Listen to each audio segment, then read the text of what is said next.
लेकिन भ्रष्टाचार को लेकर आपकी पार्टी की 0 टॉलरेंस है या 100% टॉलरेंस है या फिर आपका उनको समर्थन है। कुछ उदाहरण आपके सामने है। ये सवाल उनके माध्यम से कि वो नरेंद्र मोदी जी और अपनी केंद्र सरकार और भारतीय जनता पार्टी से पूछें और फिर स्टेटमेंट दिखाएं। देखिए, पहला नाम है नारायण राणे। आप बहुत अच्छी तरह जानते हैं 300 करोड़ के मनी लॉन्ड्रिंग के केस पर आरोपित हैं। भारतीय जनता पार्टी में आए, दूध के धुले हो गए। वो केस है कहां पर? शुभेंदु अधिकारी इस वक्त नारदा स्कैम के आरोपित हैं। कोलकाता में विधायक हैं, भारतीय जनता पार्टी के साथ अटैच हैं। उस स्कैम का हुआ क्या? कहां है ईडी? कहां है सीबीआई? वो सीबीआई से मनीष जी के लिए जिनके एक बरामद नहीं हुआ। उसके बाद हेमंत बिस्वा शर्मा, ये सीएम असम के। भारतीय जनता पार्टी जब ये कांग्रेस में थे तब सड़कों पर निकलकर इनके खिलाफ आंदोलन करती थी। आज वो इनके मुख्यमंत्री के रूप में सुशोभित हैं। कहां है ईडी और कहां है सीबीआई?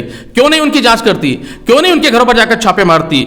यशवंत यादव और एमएलए यामिनी यादव, आपको अच्छी तरह मालूम है कि ये फेमा का उल्लंघन इन्होंने किया है। इनके ऊपर रेड हुई। आज वो इनकी भारतीय जनता पार्टी के सहयोगी शिंदे शिवसेना में है। कहां है ईडी और शिवसेना? कहां है? क्यों नहीं इनकी जांच हो रही है? प्रताप सरनाइक अब ये शिंदे सरकार में विधायक बनकर वहां पे शोभा बढ़ा रहे हैं। इन पर ईडी की रेड हो चुकी है। ईडी का मुंह इनकी तरफ नहीं घूमता। बीएस येदियुरप्पा, आपको बहुत अच्छी तरह नाम पता है। आज 1 दिन 2 दिन पहले नरेंद्र मोदी जी ने उन्हें सम्मानित किया है।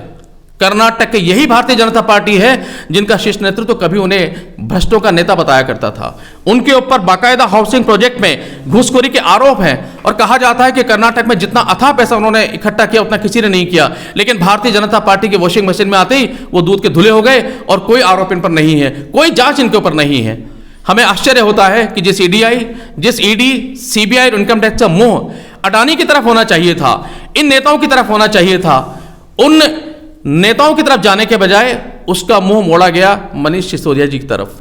और यह षड्यंत्र इसलिए है क्योंकि दिल्ली में जो शिक्षा का मॉडल बनाया गया, दिल्ली में जो लाखों बच्चे गवर्नमेंट के जो स्कूलों में आए हैं प्राइवेट स्कूल को छोड़ करके, जो एक गरीब के बच्चों को जो शिक्षा मॉडल वहां पे मिल रही है, एक अंतर्राष्ट्रीय स्तर की शिक्षा जो मिल रही है, वो भारतीय जनता पार्टी को पच नहीं रही है।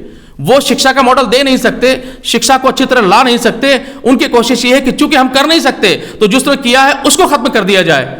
आपके माध्यम से मित्रों, मैं एक बार पुनः राज्यवर्धन सिंह राठौर कि जब कोर्ट में सीबीआई वहां पर गई तो उसके बाद अच्छी तरह पता है कि उन्होंने जज को बदलने तक की वहां पर प्ले लगाई, क्योंकि उन्होंने ये सवाल उठाया था कि इतने महीने हो गए आप चार्जशीट पेश क्यों नहीं कर रहे हैं, क्यों नहीं सारे सबूत पेश कर रहे हैं। देखिए, एक बार जब सीबीआई के अंदर आप चले जाते हैं तो सीबीआई के पास इतने साधन और साध्य हैं कि एक के बाद वो इस तरह के कृत्य कर सकते हैं कि अगर वो चाहे तो 1 साल बाहर नहीं निकलेंगे। जहां तक मनीष सिसोदिया जी का सवाल है, हम सुप्रीम कोर्ट में गए थे वहां पर न्याय मांगने के लिए। हमें उम्मीद थी कि वहां से न्याय मिलेगा, लेकिन उन्होंने एक प्रोटोकॉल के तहत ये कहा कि उसके पहले लोअर कोर्ट है, आप वहां जा सकते हैं। तो जो उसमें कानूनी प्रक्रिया होगी उसके अंतर्गत हम कार्रवाई करेंगे और कोशिश करेंगे रिलीफ मिले। और चूंकि दिल्ली में मनीष सिसोदिया जी के पास में 18 विभाग थे, मैक्सिमम विभाग उनके पास थे, तो यह बहुत आवश्यक हो जाता है कि दिल्ली की जनता को भारतीय जनता पार्टी ये चाहती है कि दिल्ली की जनता परेशान हो और उसके सामने इमेज हमारी उतरे कि देखिए आम आदमी पार्टी अब काम नहीं कर सकती है क्योंकि हम उन्हें परेशान कर रहे हैं। हम उनकी चाल को समझ गए थे, इसीलिए मनीष सिसोदिया जी ने इस्तीफा दिया और अब उनका जो चार्ज है वो हमारे जो अन्य काबिल विधायक हैं वो मंत्री बनकर संभालेंगे और दिल्ली की जनता का शासन उसी तरीके से चलेगा। दिल्ली की जनता को उसी तरह सुविधाएं मिलेगी जिस तरीके से हम देते रहे हैं। इन सारे कारणों की वजह से कम दिल्ली की जनता सफर ना हो, हमारा पहला दायित्व यह है और हम उसी दिशा में आगे बढ़ रहे हैं। इस साल चुनाव भी है राजस्थान समेत, मनीष सिसोदिया, सत्येंद्र जैन ये दोनों जेल में हैं, तो ऐसी स्थिति में पार्टी पर कितना इंपैक्ट होगा इसका? देखिए, मैंने कहा ना, ये पार्टी आंदोलन से निकली पार्टी है। हमें कहा गया था एक दफा जब हम आंदोलन से निकले थे और जब हम बात करते थे कि हम राजनीति को बदलने आए हैं, तो हमारे ऊपर एक बड़े राजनीतिक दल के बड़े नेता ने कहा था कि एक बार पहले नगर पालिका के चुनाव में उतर करके नगर पालिका का चुनाव जीत के दिखा दो।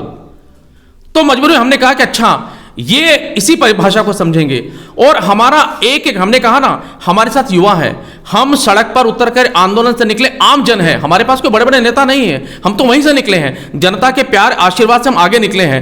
तो जहां भी चुनाव होंगे, एक मनीष सिसोदिया को अंदर करेंगे, 10 मनीष सिसोदिया पैदा होंगे उसकी जगह पर। हम सब इतने काबिल हैं, हमारी पार्टी में हर व्यक्ति मनीष सिसोदिया बनने के काबिल है। तो ये जब कुछ हुआ है उसके बाद अंदर जो हमारे आग जल रही है सीने में, उसके बाद हर कार्यकर्ता कर रहा है कि एक अगर मनीष सिसोदिया अंदर गए तो कोई बात नहीं, जितने चुनाव होंगे हम सब मनीष सिसोदिया बनके, अरविंद केजरीवाल बनके, संजय सिंह बनके, पार्टी के जो शीर्ष नेतृत्व वो बनकर के हम चुनाव में उतरेंगे और इन्हें बताएंगे कि आप चाहे कितना दबा लें, चाहे कितना कुचल लें, लेकिन आम आदमी पार्टी जन जन की पार्टी है, जनता की पार्टी है। अब ना वो रुकने वाली है, ना थकने वाली है और ना ही वो ढकने वाली है। आपने कहा सीबीआई के पास इतने साधन संसाधन है कि एक बार कोई जो आता है तो साल भर भी बाहर नहीं आता, जैसे सत्येंद्र नहीं वो देखिए, हाँ जी जी, सत्येंद्र जैन इतने समय से उलझे हुए हैं, तो ये माना जाए साल भर पहले मनोज सिसोदिया नहीं, मैंने एक देखिए, मेरा कहने का ये है, अगर सीबीआई चाहे तो, मैंने तो शब्द लगाया है, सीबीआई के पास इतने सारे कानूनी दाव पेच हैं कि अगर वो ठान ले, क्योंकि सब चीजें कहीं न कहीं उनके हाथ में है, तो अगर वो ठान ले तो वो एक एक करके इतने दाव पे चलेगी कि वो चाहे तो उसको बाहर नहीं आने दे। मैंने ये कहा, इस केस में वो क्या करेंगे क्या नहीं करेंगे, हमें भारत की न्याय प्रणाली पे पूर्ण विश्वास है। हमारा मानना ये है कि जो आप पर अत्याचार करता है उससे ज्यादा सुदृढ़ बचाने वाला है। हमारा मानना है कि इस केस में हमें न्याय मिलेगा, मनीष जी के केस में भी और जैन जी के केस में भी, और उस न्याय को हम स्वीकार करेंगे और जनता उसको देखेगी। नाम हमने बताए हैं, नारायण राणे, सुवेंदु अधिकारी, हेमंत विश्व शर्मा, यशवंत जाधव और एमएलए यामिनी जाधव, प्रताप सरनाइक, बीएस येदियुरप्पा। जरा एक बार उनकी भी बात कर ले और उनके बताया कि ईडी और सीबीआई क्या कर रही है। दूसरी बात, जहां तक आप सीबीआई की बात करेंगे तो आप जानते हैं कि 8 वर्षों में जो हजारों केस सीबीआई ने किए हैं, सीबीआई का कन्विक्शन रेट 0.5% है। आश्चर्य का विषय है। और जितने पिछले 8 वर्षों में केस किए गए इनका, उनमें केस में 94%, 95% केसेस वो हैं जो विपक्ष के नेताओं के ऊपर हैं, बाकी कुछ बिजनेसमैन के ऊपर हैं। तो ये आश्चर्य का विषय है कि भारतीय जनता पार्टी अपना को स्वयं घोषित कर रही है कि उनसे ज्यादा दूध का धुला कोई है नहीं। और मैं लास्ट में आपको कोट करना चाहूंगा हमारे सांसद संजय सिंह के एक शब्द, जो उन्होंने प्रेस कॉन्फ्रेंस में कहा है कि अगर ईडी सीबीआई इनकम टैक्स को, इनके पास तो 8 वर्ष हो गए, अगर 4 घंटे के लिए हमें दे दिया जाए, ये दुरुपयोग कर रहे हैं, हम सदुपयोग करेंगे। और हम जब सदुपयोग करेंगे, उस 4 घंटे के सदुपयोग के अंदर अगर ईडी सीबीआई हमें दे दी जाएगी तो मालूम चलेगा कि भारतीय जनता पार्टी का जो शीर्ष नेतृत्व है वो सारा का सारा इनकी गिरफ्त में है, सारा जेल के अंदर है।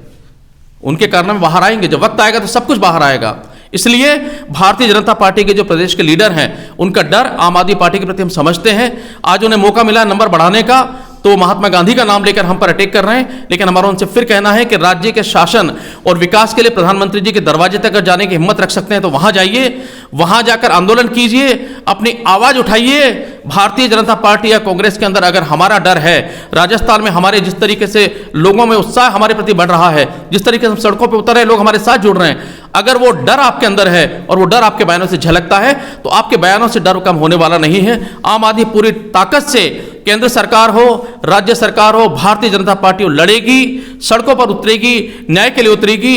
और मनीष सिसोदिया जी का जहां तक सवाल है, यकीन मान के चलिएगा, कहा जाता है कि सच परास्त कभी होता नहीं, सर परेशान हो सकता है, परास्त कभी होता नहीं। इस केस में सच परास्त नहीं होगा, सच सामने आएगा और एक दिन सब बाइज्जत बाहर निकलेंगे और फिर हमारे जो जनता है उसके शासन के लिए आप सबके सामने होंगे। बहुत बहुत धन्यवाद। सॉरी।